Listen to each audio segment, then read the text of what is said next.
درود پاک پڑھیں اللہم صلی علی سیدنا و مولانا محمد وعلی آل سیدنا و مولانا محمد بارک وسلم صلاۃ و سلام علیک یا رسول اللہ صلی اللہ تعالی علیہ وسلم۔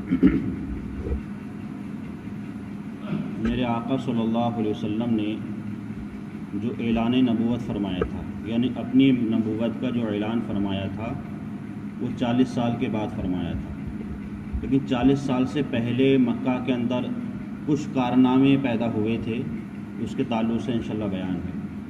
اسلام سے پہلے عربوں میں لڑائیوں کا ایک طویل سلسلہ جاری رہتا تھا۔ جب میرے آقا صلی اللہ علیہ وسلم مکہ میں مبعوث نہیں ہوئے تھے تو تھوڑی تھوڑی سی باتوں پر لڑائیاں ہوتی تھیں، اور حالات یہ تھے عرب کے اندر کہ وہ ہر مہینے میں لڑائی کرتے تھے، لیکن 4 مہینے ان کے نزدیک بھی اتنے مقدس تھے کہ اس میں وہ لڑائی کو حرام جانتے تھے۔ وہ 4 مہینے تھے، ذی القعدہ کا مہینہ، ذی الحجہ کا، محرم کا اور رجب کا۔ یہ 4 مہینے ایسے تھے کہ کتنی سے بھی کتنی اگر بڑی لڑائی ہوتی تھی، لوگ ان 4 مہینوں بالکل خاموش بیٹھ جاتے تھے، بلکہ یہاں تک کہ تاریخ میں ملتا ہے کہ جن تلواروں سے وہ لڑا کرتے تھے ان تلواروں کو وہ نیام میں کر دیتے تھے، نیزے بھالے جو بھی ان کی چیزیں ہوتی تھیں سب الگ رکھتے تھے۔ لیکن اس دور میں ایک ایسا ہوا تھا کہ حروب فجار کے نام سے جو ہے ان مہینوں میں ہی ایک لڑائی ہوئی تھی، اور اتنی دہشت گردی ہوئی تھی کہ وہ قریش اور قیس جو قبیلہ تھا، ایک قریش قبیلہ تھا، ایک قیس تھا، ان دونوں کے درمیان وہ لڑائی ہوئی تھی۔ اس وقت میں میرے آقا صلی اللہ علیہ وسلم کی عمر شریف 20 سال کی تھی۔ اب سے لڑائی ہونے کے بعد اس میں خیر میرے آقا صلی اللہ علیہ وسلم کا جو خاندان تھا قریش، اس کو یہ فتح ہوئی، لیکن فتح ہونے کے جب یہ حالات یہ دیکھے میرے آقا صلی اللہ علیہ وسلم، جب آپ 20 سال کے ہوئے، آپ نے لوگوں سے مشورہ لیا کہ حالات ہمارے مکہ کے یہ بن گئے ہیں کہ کوئی بھی مسافر محفوظ نہیں ہے، کوئی مظلوم محفوظ نہیں ہے، کوئی انسان محفوظ نہیں ہے، بلکہ حالات یہ تھے کہ اگر کوئی بچہ یتیم ہو جاتا تھا تو بجائے اس کی مدد کرنے کے اس کا سارا سامان زمین جائیداد ہڑپ کر لیتے تھے۔ یہ حالات بنے تھے۔ تو اس وقت میں میرے آقا صلی اللہ علیہ وسلم نے ایک تحریک چلائی تھی، ایک مشن چلایا تھا، اور مشن چلانے کے بعد جو ہے میرے آقا صلی اللہ علیہ وسلم نے اور تمام خاندان والے جو قریش کے تھے، بنو ہاشم کے تھے، بنو زہرہ تھے، بنو اسد تھے، یہ تمام قبیلے والے تھے، ان تمام قبیلے والوں کے جو بڑے بڑے سردار تھے وہ سب اکٹھا ہوئے، ایک مشورہ ہوا، اور مشورہ ہونے کے بعد ایک تحریک چلی۔ اس تحریک کا نام تھا جیو اور جینو دو، مطلب جیو اور جینے دو، خود بھی جیو اور دوسروں کو جینے دو، کیونکہ زندگی حرام بن چکی تھی۔ تو اس میں 5 معاہدے ہوئے تھے۔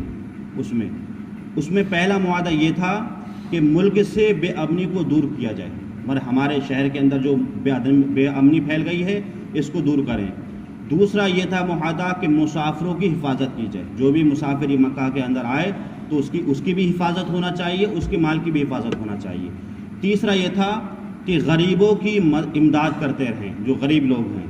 چوتھا یہ تھا کہ مظلوموں کی حمایت کرتے رہیں، اور 5واں یہ تھا کہ کسی ظالم یا غاصب، ظالم کہتے ہیں جو ظلم کرتا ہے، اور غاصب اسے کہتے ہیں جو مال کو چھینتا ہے، مکہ میں اس کو رہنے نہ دیا جائے۔ بلکہ ایسی یہ 5 یہ تحریک چلی اور اس پر جو ہے معاہدہ ہوا۔ اس کے بعد جو ہے مکہ کے اندر کچھ خوشحالی آئی، اور جتنی بھی لڑائیاں تھیں یہ سب ختم ہو گئی۔ اب اس کے بعد میرے آقا صلی اللہ علیہ وسلم کی عمر بڑھتی گئی۔ جب آپ میرے آقا صلی اللہ علیہ وسلم جب 25 سال کے ہو گئے تو آپ نے جو ہے ملک شام کا دوسرا سفر کیا۔ یہ شام ایک الگ ملک ہے۔ میرے آقا صلی اللہ علیہ وسلم نے اعلان نبوت سے پہلے 3 سفر کیے تھے، 2 ملک شام کے سفر کیے تھے اور ایک یمن کا سفر کیا تھا۔ آپ نے جو دوسرا سفر کیا تھا ملک شام کا، اس کا واقعہ یوں تھا کہ پورے مکہ کے اندر عورتوں میں جو سب سے بڑی ملکہ تھی مالداری اعتبار سے، وہ حضرت خدیجہ رضی اللہ تعالیٰ عنہ تھی۔ یہ وہ خاتون ہیں پورے مکہ کے اندر، ان کو ملکۃ العرب کہا جاتا تھا، مطلب پورے مکہ کی سب سے بڑی سردارنی مال کے اعتبار سے۔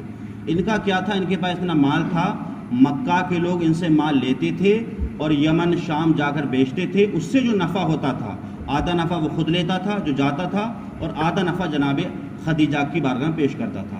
اچھا، جب انہیں یہ معلوم ہوا کہ اسی مکہ کے اندر ایک نوجوان ہے جس کا نام محمد صلی اللہ علیہ وسلم ہے، وہ بہت امین بھی ہیں، صادق بھی ہیں، سچے ہیں، امانت دار ہیں، تو جب انہیں پتہ لگا تو انہوں نے میرے آقا صلی اللہ علیہ وسلم کو بلوایا اور آپ کی بارگاہ میں یہ گزارش کی، اے محمد صلی اللہ علیہ وسلم آپ ہمارے مال کو لے لیجئے اور آپ بھی اس کی تجارت کیجئے۔ ہم دوسروں کو تو ہم جو ہے ایک نفع دیتے ہیں گناہ، لیکن ہم نے آپ کی جو امانت سنی ہے کہ آپ امین ہیں، صادق ہیں، ہم آپ کو دگنا فائدہ دیں گے، آپ ہمارا مال لے لیجئے۔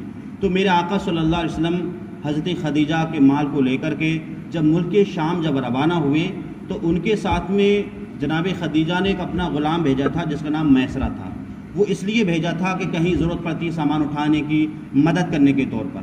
تو اس سفر میں ایک واقعہ پیش آیا تھا۔ واقعہ یہ تھا کہ میرے آقا صلی اللہ علیہ وسلم جو سفر فرمایا کرتے تھے تو وہ غلام کیا دیکھ رہا تھا کہ جہاں میرے آقا صلی اللہ علیہ وسلم سفر کر رہے ہیں اور دھوپ ہے تو ایک بادل کا ٹکڑا آپ کا سایہ فرماتا تھا، یہ حضور کی شان تھی۔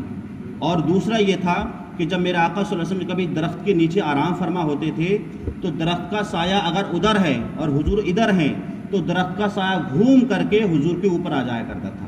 تو یہ حضور کی شان تھی کہ درخت بھی آپ کو سایہ کر رہے ہیں، بادل کی ٹکڑیاں بھی آپ کا سایہ کر رہی ہیں، حضور تھے۔